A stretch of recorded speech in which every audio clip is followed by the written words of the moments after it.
How's everyone doing? This is going to be a demo video on how to roll slabs from clay by hand.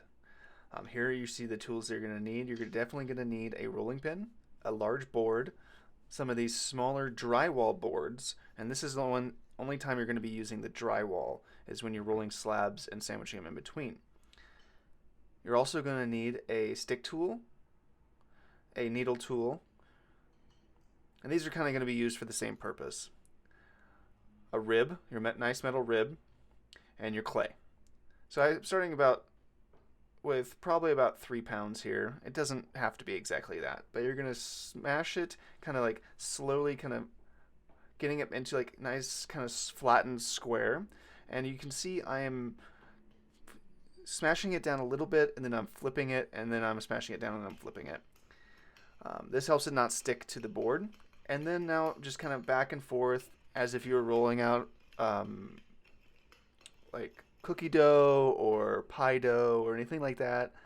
And then I do it a little bit, and then I pick it up and I flip it upside down and 45 or 90 degrees. And this is to keep it from sticking to the board. And it'll allow it to roll out evenly and smoothly. So take your time with this. Do a little bit, flip it, do a little bit, flip it. Don't rush it, and you want it to be even all the way across. You don't want a big old hump in the middle and thin outside rim. You don't want it thin in the middle or thin on one side. You want it to be pretty even all the way across, okay? And you're going to keep doing this until you get to about a 1/4 of an inch thickness, or I like to think of it a little bit thinner than your pinky, and everyone's pinkies are different. But a 1/4 of an inch is a pretty good thickness. In class, if you think it's too thick or too thin, just ask me. I'll let you know. But just keep doing this until you get a nice even thickness all the way around. And you can kind of see the thickness there compared to my hand. Now you're going to take your metal rib with the rounded end, not the flat end. You're going to cup it in your hand, and you're going to lightly go long strokes from one side to the other and smooth that surface. This is going to get rid of any texture. It's also going to compress the slab.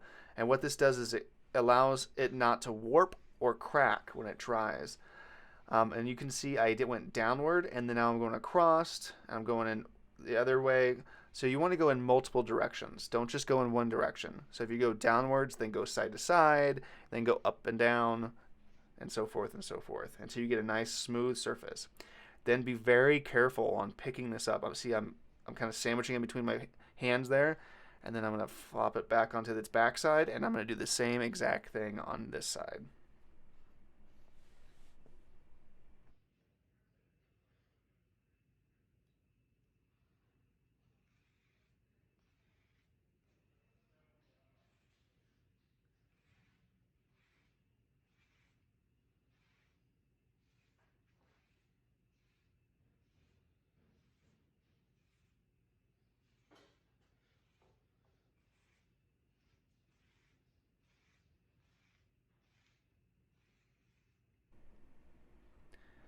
Now, when you get your slab smoothed out on each side, take one of your um, drywall boards, place it on top, and then you're going to get your needle tool or your stick tool or something like that, a knife. I prefer the needle tool because it's easiest, and you're just going to cut that excess off that's sticking outside of each side. Just put that to the side, and you can use that, and you can wedge it back in to some more clay to make your next one. We are going to make 3 of these and have them prepped for next week.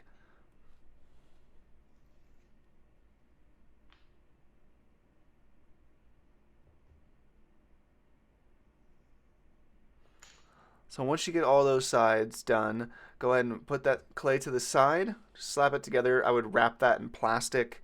I didn't have plastic handy at the moment, so I didn't do that.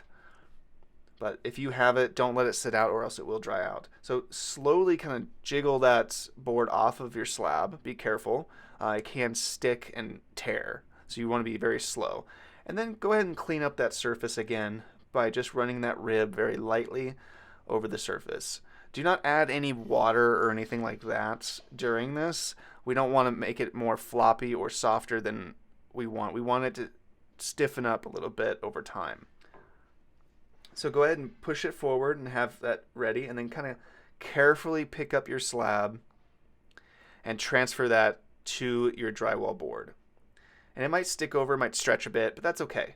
So just put that there. And what I like to do is then just make sure it's even on the surface, it's not dangling over the sides. And then again, since you moved it, go ahead and smooth out the surface once again.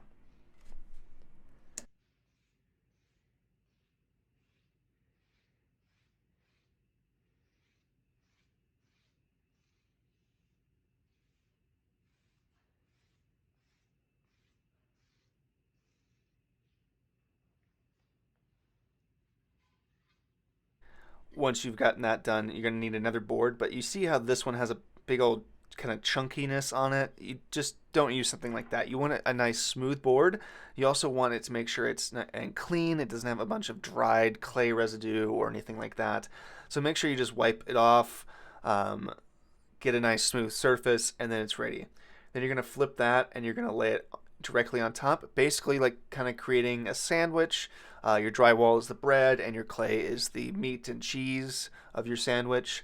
And then you're going to make another slab and you're going to put that on top of that one, and then another piece of drywall, then another slab, another piece of drywall. So you're going to make like a triple decker sandwich.